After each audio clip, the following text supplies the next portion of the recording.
본문을 같이 읽어볼까요?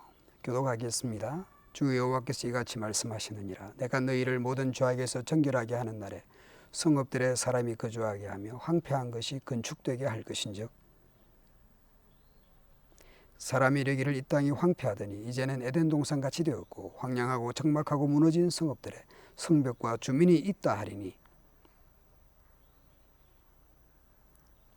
주 여호와께서 이같이 말씀하시느니라. 그래도 이스라엘 족속이 이같이 자기들에게 이루어 주기를 내게 구하여 할지라. 내가 그들의 수효를 양떼같이 많아지게 하되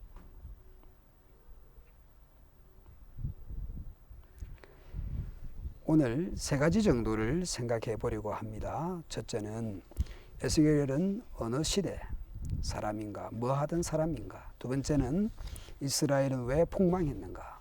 세 번째, 하나님께서 원하시는 것은 무엇인가? 첫 번째, 에스겔은 어떤 사람인가? 에스겔은 하나님의 말씀을 전했던 선지자였습니다. 다른 선지자들처럼 직접 말로 말씀을 전하기도 했습니다. 그런데 어떤 선지자보다 퍼포먼스라든지 판토마임 같이 그런 비슷한 행위들을 통해서 말씀을 전하기도 했습니다. 에스겔은 유다에서 하나님의 말씀을 전하다가 유다 왕 여호야긴이 바벨론 포로로 끌려갈 때에 같이 끌려간 것으로 추측합니다. 이스라엘 역사를 잠깐 볼까요? 연대는 추정 또는 대략적인 것이니까 참조하시기 바랍니다. 족장시대, 출애굽이 있죠. 정복시대, 사사시대, 왕정시대, 남북분열시대, 포로기로 이어지는데 유다의 마지막 왕들 여호야긴이라든지 시드기야 시대와 포로기로 이어지는 시대에 하나님의 말씀을 전했던 에스겔입니다. 두 번째, 이스라엘은 왜 폭망했는가? BC 15세기경에 출애굽에서 가나안 약속의 땅을 정복하여 사사시대 왕정시대를 거쳐 남북으로 분열되는 그런 이렇게 역사가 진행되는데요. 그런데 북이스라엘은 아시리아에 의해서, 남한국 유다는 바벨로니아에 의해서 BC 586년경에 멸망당하게 됩니다. 하나님의 택함 받은 백성이 왜 이렇게 폭망했는가? 에스겔 선지서를 보면 심판과 구원, 징계와 회복이라는 큰 흐름이 있습니다. 심판받게 되는 것은 모세오경, 창출, 내, 민, 신, 그 중에서 특히 신명기의 말씀대로 살지 않아서 심판을 받습니다.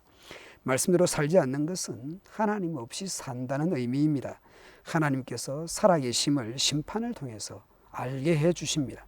하나님의 백성이 하나님을 믿지 않고 말씀대로 살지 않으니 심판하십니다. 그 심판은 주로 칼과 전염병과 기근 등의 재난이었습니다. 전쟁의 패배를 통해서 죽든지 포로로 끌려가든지 합니다. 또는 전염병이나 기근이나 흉년 등의 재해를 당하기도 합니다. 그것은 대개 죄가 원인이었고 죄는 하나님과의 관계를 생각하지 않는 것입니다.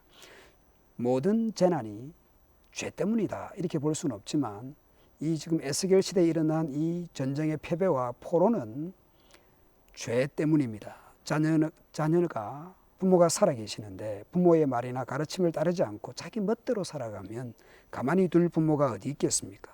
하나님의 백성이 하나님의 말씀을 무시하고 자기 소견에 옳은 대로 살아가는 그들에게 하나님께서 살아계심을 회초리를 통해서 심판을 통해서 징계를 통해서 나타내십니다. 인간 스스로 잘 살아가는 것 같은데 이런 고통을 통해서 내 인생에 내 마음대로 살아서는 안 되는 거구나 라는 것을 깨닫게 됩니다. 이스라엘이 폭망하게 된 것은 죄, 즉 하나님 말씀대로 살지 않았기 때문입니다. 세 번째, 그러면 하나님께서 원하시는 것이 무엇일까요?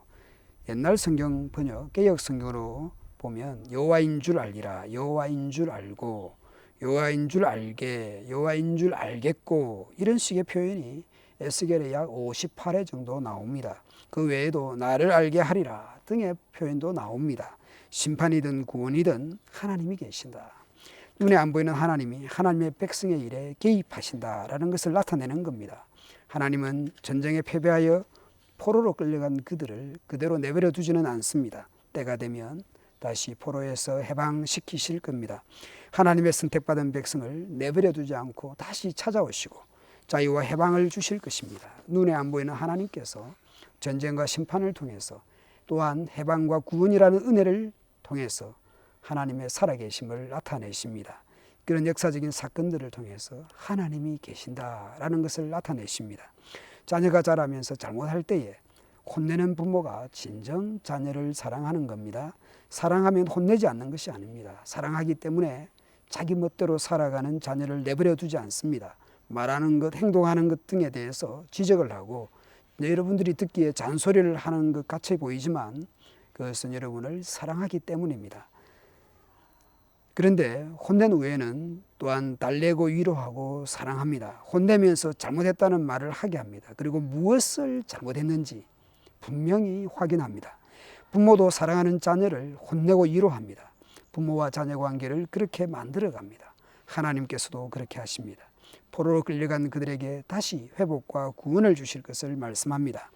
33절부터 36절에 보면 황폐라는 단어가 많습니다. 그런데 그 땅이 에덴 동산처럼 될 것이라고 말씀합니다. 정결하게 하여서 건축과 성벽과 주민과 경작이라는 이런 표현들을 사용하고 있습니다. 사실은 포로로 끌려간 사람들이 할 수 있는 것이 많지 않았을 것입니다. 미래가 불투명하고 그랬을 것입니다. 앞으로 어떻게 될지 염려했을 것입니다. 희망이 없어 보이실 수 있습니다. 오늘 우리 코로나19 때문에 앞으로 어떻게 될지 또 우리가 이렇게 당장 뭘 할 수 있는 것이 많지 않습니다. 희망이 이렇게 없어 보이기도 합니다. 옛날로 다시 돌아가기는 어렵지 않겠나 그런 이야기들이 있습니다. 여하튼 이 포로로 끌려간 이스라엘 백성들에게 하나님께서는 선지자를 통해서 계속 말씀하십니다. 지난날의 잘못이 무엇이며 앞으로 새 마음을 주시겠다고 말씀합니다. 그리고 여전히 나는 너희의 하나님이 되고 너희는 내 백성이 되리라 말씀합니다. 심판과 구원이라는 큰 흐름 속에서 지금 포로로 끌려온 것은 잘못에 대한 심판이고 이제 회복과 구원과 해방이라는 은혜를 주실 것을 말씀합니다. 심판 중에 있든지 회복으로 가든지 중요한 것은 하나님이 계신다라는 겁니다. 예루살렘에 있든지 바벨론에 있든지 포로로 있든지 자유자로 있든지 하나님이 계시다라는 것을 알아야 합니다.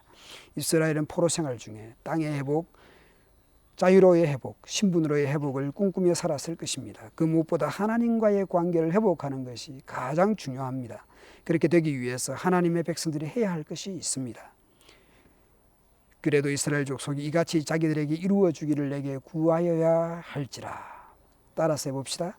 그래도 구하여야 할지라. 부모가 여러분에게 용돈 얼마를 주기로 약속을 했고 학비뿐 아니라 학용품 또 생활용품 등을 이렇게 필요들을 주기도 합니다. 부모가 알아서 주거나 돈을 자동에 이체해 주면 좋을 텐데 카톡이든 문자든 직접 말을 해서 달라고 요구를 해야 합니다. 마찬가지입니다. 하나님께 구하고 기도해야 합니다. 자동 이체하듯이 자동으로 해주면 좋을 텐데 하나님은 요구하라고 기도하라고 말씀합니다. 왜 그렇게 하실까요? 자녀가 부모에게 부탁을 하고 요청하고 해달라고 말하는 것이 대화요, 사랑이요, 표현이요, 관계입니다. 하나님께서 우리가 그렇게 하기를 원하십니다. 하나님은 우리에게 말을 걸어오시고 또한 우리가 하나님께 말을 걸기를 원하십니다. 에덴 동산처럼 회복을 약속하시는데 그것이 저절로가 아닌 하나님의 선물입니다. 그 선물은 기도라는 과정을 통해서 이루어지는 것임을 말씀합니다. 전지전능하신 하나님이 우리의 필요를 아십니다. 그래도 우리가 말을 이렇게 하기를, 요구하기를, 기도하기를 원하십니다. 하나님께서는 기도하는 것을 기뻐하십니다. 여러분이 하고 싶은 것, 가지고 싶은 것, 희망하는 것 모두 하나님께 기도하십시오. 눈을 뜨고 하든 눈을 감고 하든 누워서 하든 길을 가면서 하든 화장실에서 하든 언제 어디서든지 짧게라도 기도하시면 됩니다. 그 기도는 헛되지 않고 응답될 것입니다. 내가 기도한 그대로 되지는 않을지라도 그보다 더 좋은 것으로 하나님께서 주실 것입니다. 코로나19 시절에 힘들지만 기도하는 여러분 되기를 바랍니다. 하나님은 여러분을 사랑하십니다.